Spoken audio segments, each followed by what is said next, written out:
Merci na confiance oyo bozo pesa à chaque fois na rédaction ya City Mag mbote na bino pe boye malamu na édition ya mokolo mwalelo. Tolanda nanu basango na mokuse. Levé ya ba immunité parlementaire ya Matata Ponyo, ancien premier ministre ya République démocratique du Congo, aza sikoyo na disposition ya justice congolaise.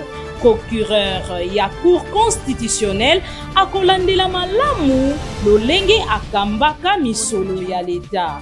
Liwa ya moko ya ba compatriote na sima ya kozwa première dose ya vaccin contre COVID-19. Mbote lisusu pe boye malamu na City Mag ya mokolo mwalelo tofongola lokasa ya basango kuna na ngambo ya présidence na nzela ya ordonnance présidentielle nde Madame Malangu Kabedi Mbuyi, ancienne cadre ya Fonds monétaire international, azabongo nommé gouverneur ya Banque centrale du Congo. Molai ya sango na Adèle Kiseme.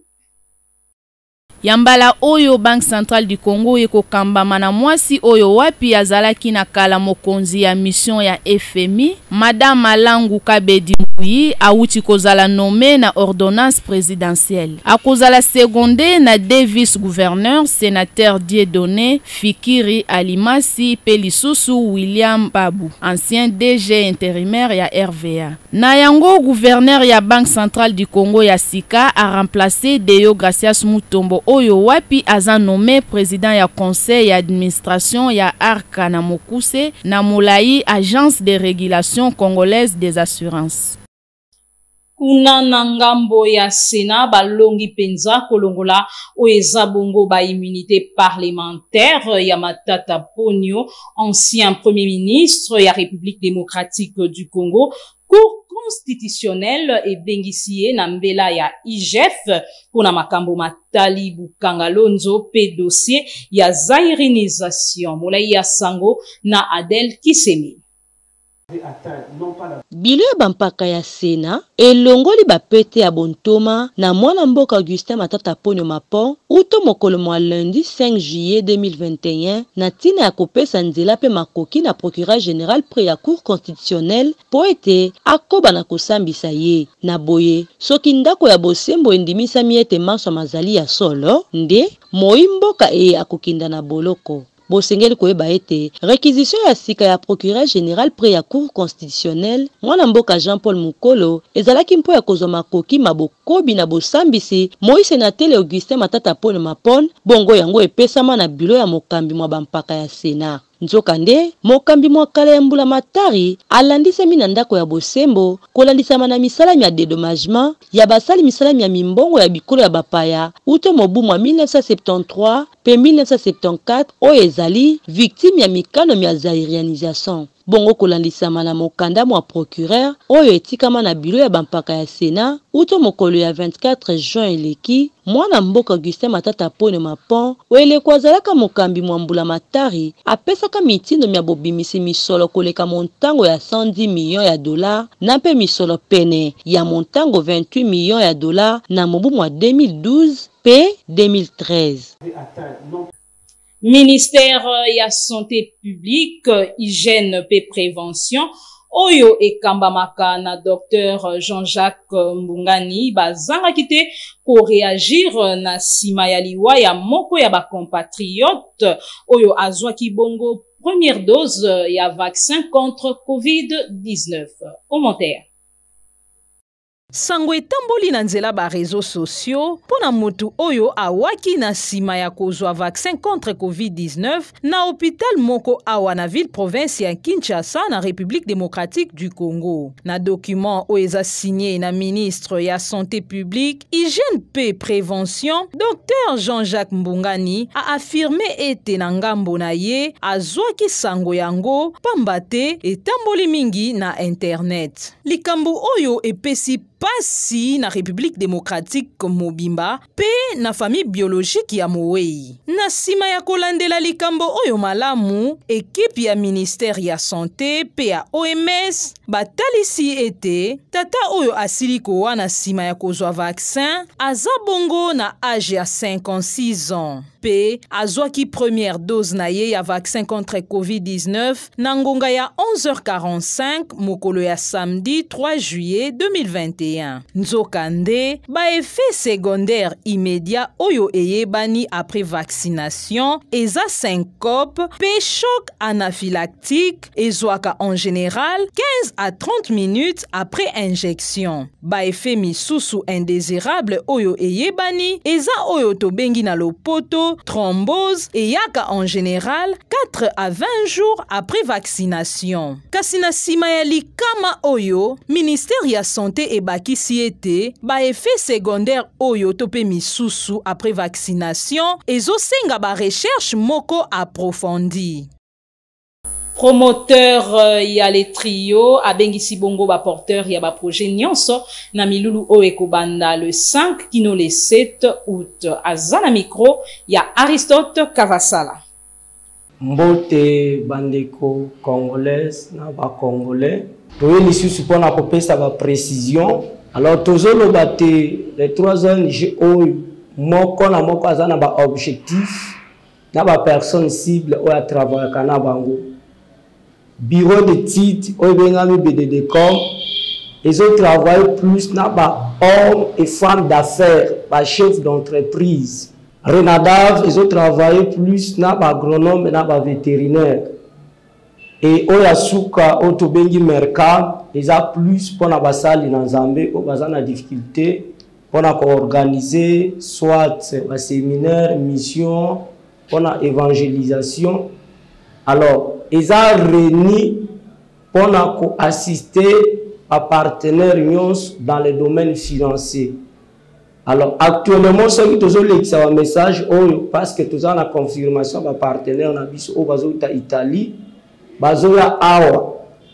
Alors, nous avons un programme de formation, nous avons la tenue du 4 au 6, soit au 7 mois d'août. Nous avons le peuple congolais dans chaque ONG, c'est-à-dire que nous avons des hommes d'affaires, femmes d'affaires, chefs d'entreprise, porteurs de projets.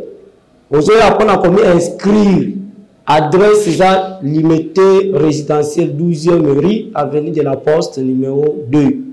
En face, il y a bureau, il y a poste au Izawana, soit en face à un général ou à sur place. Alors, formation on attend aussi là. Bateau va mis enregistré et pas la bisonne la candidat au financement. Et le projet à chacun doit être bancable. Ceux qui sont non bancables, biso bureau d'études, il faut tout refaire. Et tout cela demande que vous ayez avant pour la capacité dans la conception, soit déjà ceux qui bisonne doivent assister pour un projet bancable. Alors, milliers toujours ça là dans le titre, soit toujours négocier pour les salle grande salle à FEC, soit vous allez dans la grande salle où vous allez à l'école Chaoumba. Et jusque là toujours négocier dans batana par rapport au nombre où vous allez enregistrer. Les conditions essentielles et qu'on ait plus dans le bureau tant que et pour la et pas dans biso toujours plus sur le terrain. C'est comme ça que c'est le cas que tu vas un numéro, ce qui va y avoir,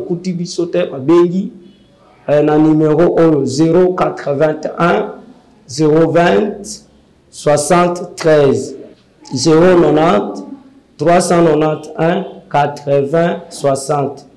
Information aux amis ouverte même pour la bande de Braza. Avant de payer ça, il faut voir qu'est-ce que tu dois faire avec cet argent.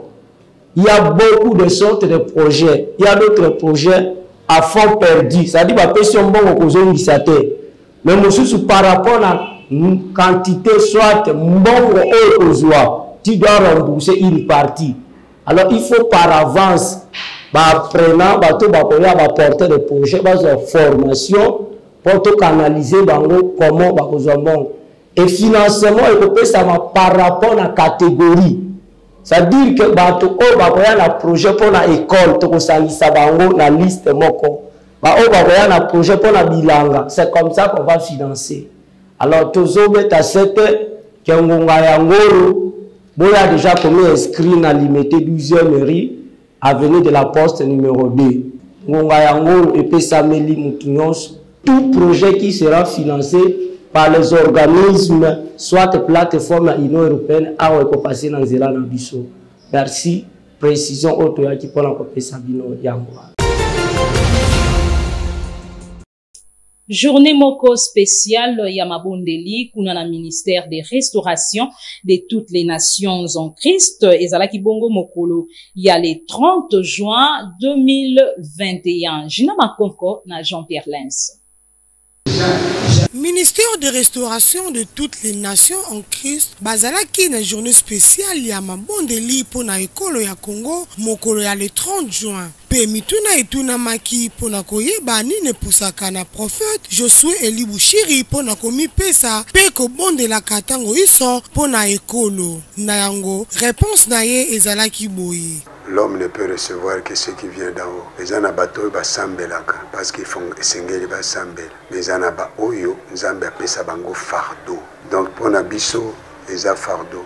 Oyo esengeli totiango totosa oyo nzambe ayebisaki biso. C'est depuis 1995 esengeli tolinga mboka, esengeli tosambela pona mboka. C'est un don que Dieu nous a donné, don béni comme totiakango na hymne national don béni parce que utaki pa nzambe nde apesaki biso Congo soki otanga na Bible yango moko 29 fois ezobenga Jésus de Nazareth. Nazareth eza na lola te, Nazareth eza na mabele. Donc même kolo Yesu tango ayaki akangamaki na mabele babengi Jésus de Nazareth. Yango biso pe tolinga nzambe apesa aloba na biso tosambela pona mboka. Église esengeli esala mosala nango ya kosambela pona président Nabiso Félix Tshisekedi, premier ministre, donc nous tous sommes élevés en dignité. Et la Bible continue, cela est bon et juste. Et bon et agréable devant. Yelo kweza ko sepelisa nzambe yo ko boya ngo ndengeni. Bakotele makaboye tango iso pona kobundela mboka na mabondeli ekozala moko ya malamu mingi pona mboka na biso. Na ebandeli ya sanza nyonso etonga Ebenezer oyo ekambamaka na pasteur Pierre Ibamboka balengelaka milulu makasi ya mabondeli tope ya baction de grâce. Jean-Pierre Lens na Dorcas Pambo.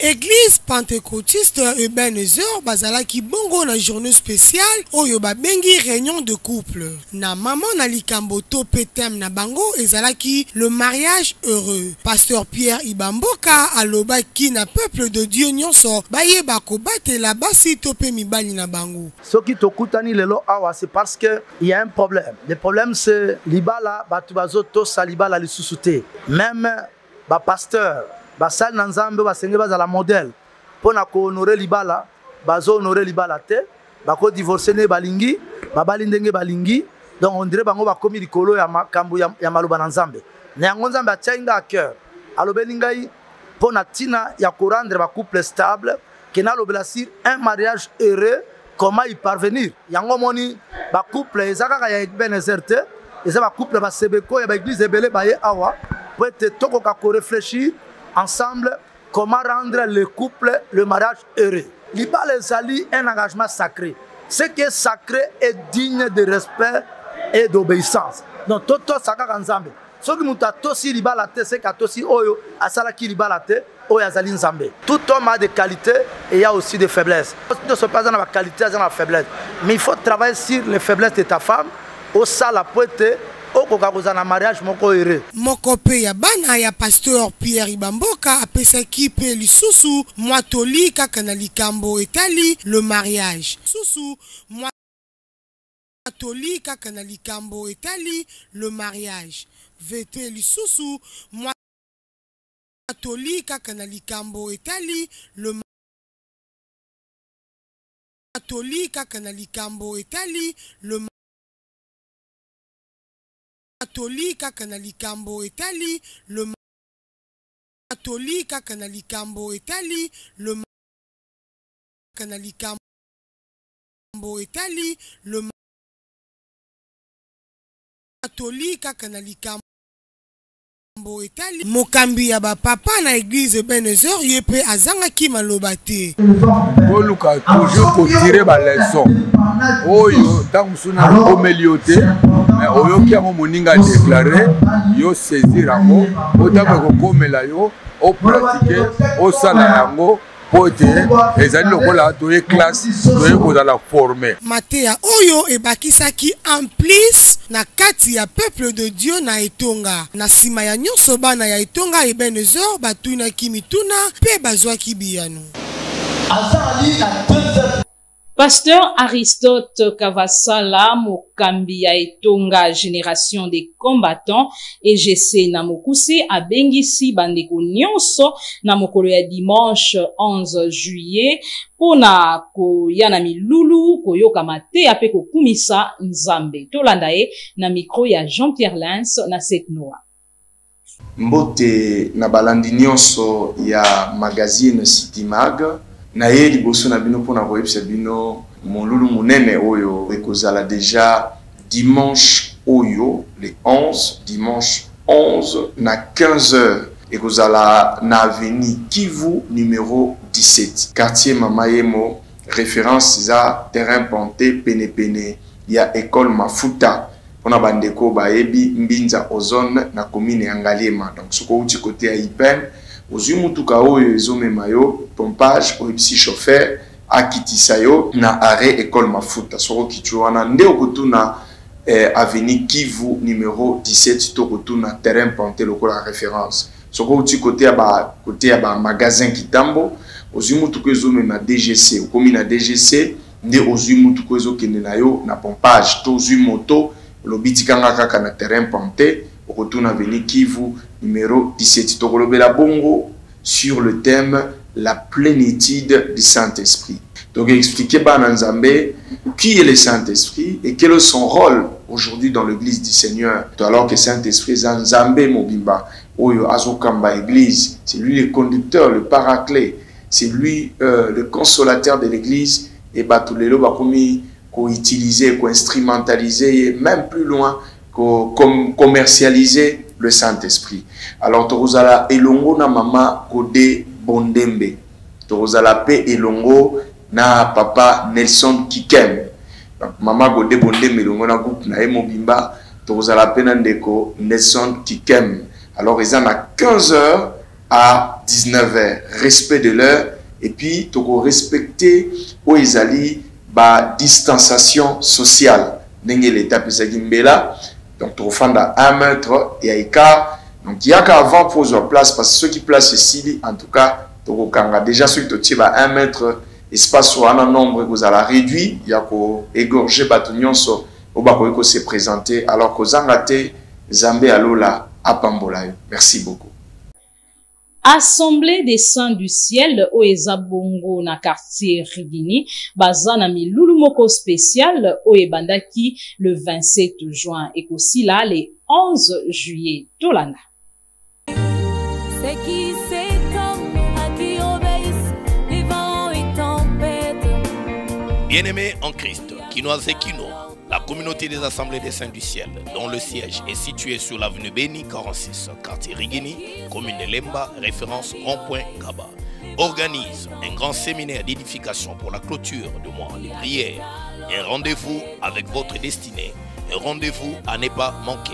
Du dimanche 27 juin au dimanche 11 juillet 2021. Thème: sur les ailes du grand aigle vers ma destinée. Exode 19:4. Heure: mercredi, jeudi et vendredi de 15h à 19h juste. Dimanche de 8h juste à 13h juste. Orateur: pasteur Gili Kitengebaki. Hôte, chantre: frère Michel Bakenda, sœur Jeanne Witaba, frère Mike Flore Moulumba et le grand chœur de l'Assemblée des Saints du Ciel. Consultation prophétique et pastorale chaque jour des cultes de 13h à 16h. Venez nombreux car votre miracle est possible en Jésus-Christ par le Saint-Esprit. Cordial bienvenue à tous. Tout par sa grâce. Les évangélistes ont parlé, mais jamais comme cet homme. Église armée des prières source oyekamba makana pasteur Focas Kinshasa babengisi bana na nzambe nyonso na milulu tope séminaire il y a 4 jours. Tolanda ba détail elongo na Aristote Kavasala. Shalom, shalom, bien-aimés dans le Seigneur. Toujours invité biso na 4 jours il y a séminaire, il y a délivrance au thème na Mwezali. Comment se libérer des chaînes du phénomène mari-femme de nuit. Phénomène mari-femme de nuit, eza moko ya ba phénomène o ememi pasi. Mingi pa ya bato, ebele ya bato bakomi malade lelo, ba infection, ba malade mitema, ba paralysé, ba fibrome, ba myome, et memi bokauki ke pekisi mabala ebele et avancé, monsieur Souki Nanzela, ba divorce et consort. Ndenge nino ko se libérer na basinga oyo programme oyo ezobanda à partir le 27 kozala mardi, le 27, le 28, le 29 oyo kozala vendredi, donc tout ça na 4 jours à partir à 10h kino 14h au plus tard 13h30 au libéré biso tout ça na adresse oyo avenue Mulumba numéro 15 biso na Lemba Salongo sur arrêt Libaya. Okope ko benga biso na 089 830 4 005 089 830 4 005. Séminaire oyo kozala animé et pas ya pasteur Focas Kinshasa, l'orateur du jour, ye oyo azala ki victime ya makambo 10 ans après Nenzamba lobi tout tient à service à basantu likabo oye apesi biso, surtout celui de délivrer son peuple. Merci, que Dieu vous bénisse. Clôture ya 4e édition o esala makambula nyonso kuna na église Grâce Divine milulu yango ezalaki bongo le 5 juillet tolanda mulai ya sango na jina Mankoko elongo na Elikitala. Église la Grâce Divine balengelaka milulu chaque année. Mpe yambala oyo ezalaki 4e édition ya milulu na bango. Na mama na likambo oyo ezalaki thème na bango l'enfant prodigue. Sima ya nyonso batelemisaki bongo le révérend prophète Joël Mbemba pona kolobela peuple de Dieu. Ata babwaki yo koyenga yenga te tikala esika ozali lipamboli na yo ekolanda yo. Batangi pe makomi na mukanda ya Luka 15, 11, 15. Pe lisusu Corinthiens 8, 9, 10. Asukisaki na Genèse 38, 14, 26. Esika oyo abetaki lisolo ya mwana mwasi na kombo ya Tamar. Pe na sima ya manso ye moko prophète Joël Mbemba apesaki ba adresse na ye nyonso na micro ya City Mag. Et chaque année, nous sommes la campagne évangélique, où il y a 4e édition. Et dans la 4e édition, thème de manière que l'on là, enfant prodigue. Enfant prodigue, afin que vous gagnez peuple ensemble, bayo babunga nzela, zonga na nzela nzambe. Et tout banda qui le 27, un dimanche, le 5, nous avons aussi sa campagne évangélique. Et église, comme on a dit, la Grâce Divine, mission, ils ont la commune à Selemba, référence à Ré Dépôt Makala.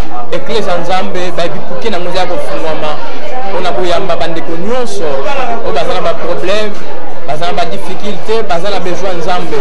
Tout ça, on a pour le peuple ensemble.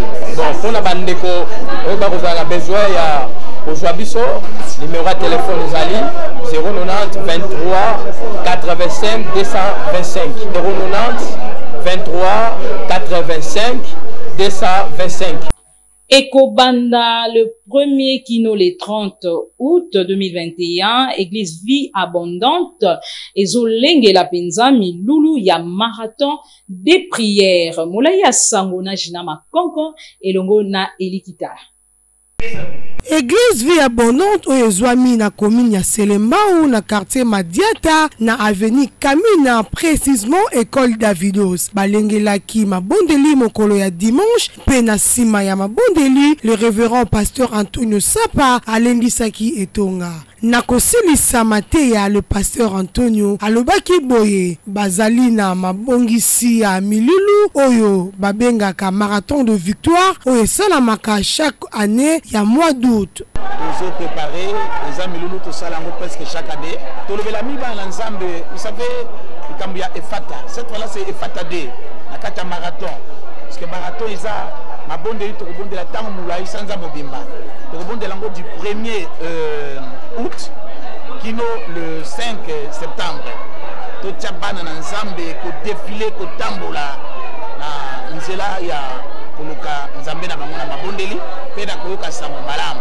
Ebele bazo sosolate lokola Bible lobi la foi vient de ce qu'on entend. Mais mato eza ko sipama nde Yesu ayakita makutanya ndeko oyo alobi efata ouvre-toi. Il faut muta fungwa manano ava pambwama. Voilà pourquoi Santa Mobima Tozala wana nga moko le révérend Antonio Sapa comme hôte toza wana na ba sala nzambe bele nene mboka oyo na kozana biso na tango wana na toza na kata mabongisi tozo benga bino boya ebele bo benga baninge ministère ba pesa tuya ko kangola milimu bala kamina tona silema kamina numéro 19 ne tozali wana non ya maison communale la partie maison communale soko tudi baba kamina bakola kisayo puis okomona biso wana numéro ya téléphone pour kokuta nanga facilement c'est 081 49 27 891 081 49 27 891. Ezalaki milulu ya mabondeli makasi kuna na église Mont Carmel o ezwami na commune ya Selembao. Jina Makonko na Elikitala bazalaki wana kuna compte ya rédaction ya City Mag. Église Mont Carmel ebongisaki pasteur Gauthier Munganga pona kolendisa peuple de Dieu na mokolo ya dimanche 4 juillet 2021. Pasteur Gauthier Munganga ateyaki bongo likolo ya makambo oyo ezoleka na kati ya mokili. Par rapport à ce qui s'est passé aujourd'hui, c'était un thème qu'on avait déjà commencé dans la semaine oyo natei par rapport à des choses qui se passent dans notre vie. Et ça, la réclamation, mais j'ai bien souligné les choses pour leur dire que ce que tu fais, fais-le bien, mais n'oublie pas les conséquences. Et puis, il y a 3 grandes vérités dans la vie d'une personne, comme le souligne la Bible dans le livre des Jean, où Jésus parle de l'affranchissement. Il dit, vous connaîtrez la vérité et la vérité vous affranchira. Mais quelle vérité? La vérité que vous-même vous aviez faite, la vérité qu'on a faite sur vous et la vérité qu'on a dit sur vous. Parce qu'avant vous, il y a eu des gens qui vous ont précédé. L'une des raisons, papa, il côté par rapport à ma qu'il soit élevé, qu'il soit glorifié.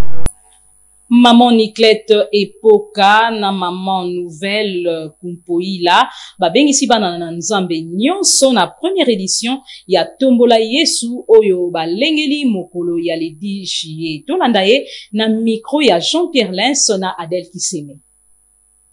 Mbote bandeko bana na nzambe bana ville ya Kinshasa na pesi bino mbote na kombo na Yesu.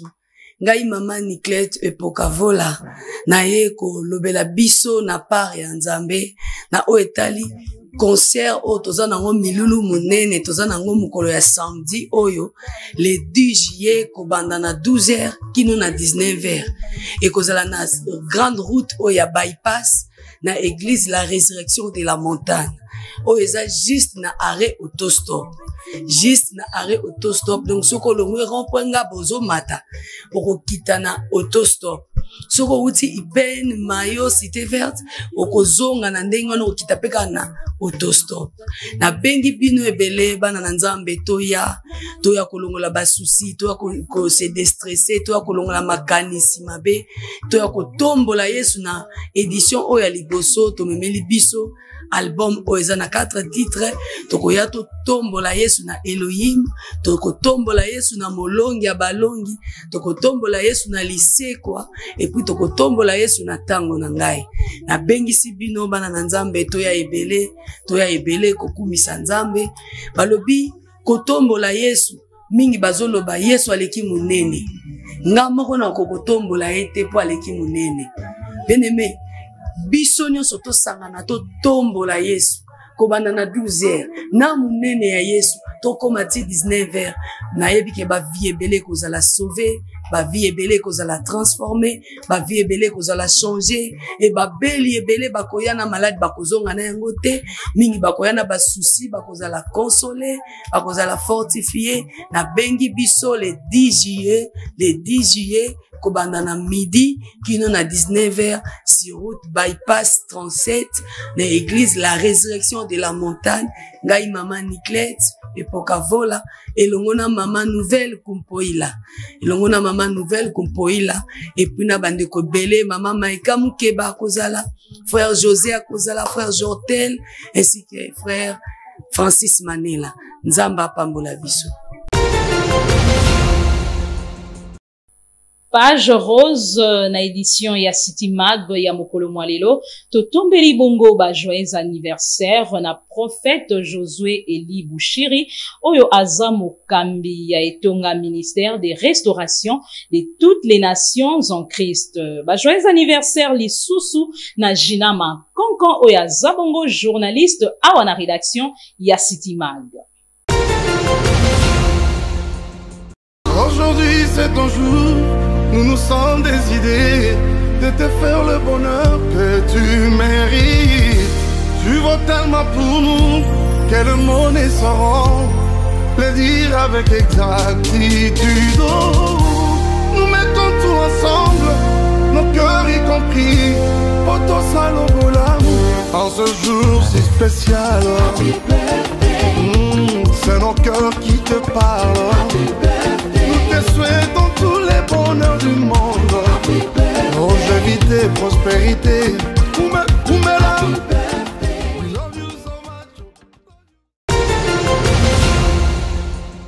Aujourd'hui c'est ton jour, nous nous sommes décidés de te faire le bonheur que tu mérites. Tu vaux tellement pour nous que le mot ne sauront le dire avec exactitude. Oh, nous mettons tout ensemble, nos cœurs y compris, pour ton salobola. En ce jour si spécial, c'est nos cœurs qui te parlent. Nous te souhaitons tous les bonheurs du monde, longévité, prospérité.